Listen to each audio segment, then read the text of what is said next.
Yeah, we have way too many young people who are lost in the weeds. They're struggling to find out what the relevance of writing is to my life. They would much rather play video games or watch TV than do sort of the hard work of writing. And writing, we have to acknowledge, is hard work.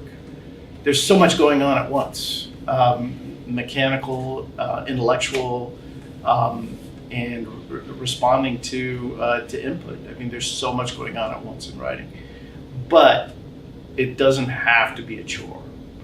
I would say to a parent who has a struggling writer, first of all, lower the exposure to television and to video games, the distractions that would make it harder for them to enjoy a book.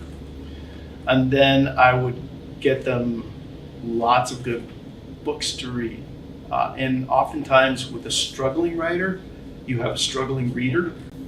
So I would get students to read maybe a little bit below their grade level with some even classic picture books. I loved picking up picture books when I was in 4th and 5th grade because they're so good. But get them to read and read more, and then add to their reading more and more complex books, books that will challenge them.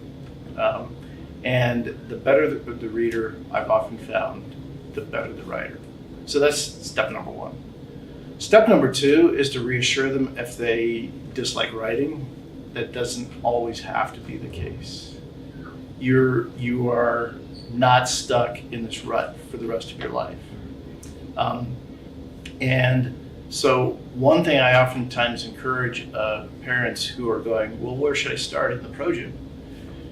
Well, sometimes I just tell them, look, if your child doesn't like to write, go back to the most primary form of writing, which is simple narrative, and have them start with a simple moral tale. Everybody loves them, even young people who don't like to write, and they will like to write their own fable as well. And so you start simple, and you gradually add the challenge to that young person's life. Some students are ready to dive in later down the road, but sometimes for a struggling writer, it's good to start over and go, okay, clean slate. We're going to take this from the top, or I should say we're going to take it from the bottom, and we're going to work our way up. And it's going to be actually way different than your experience has been before.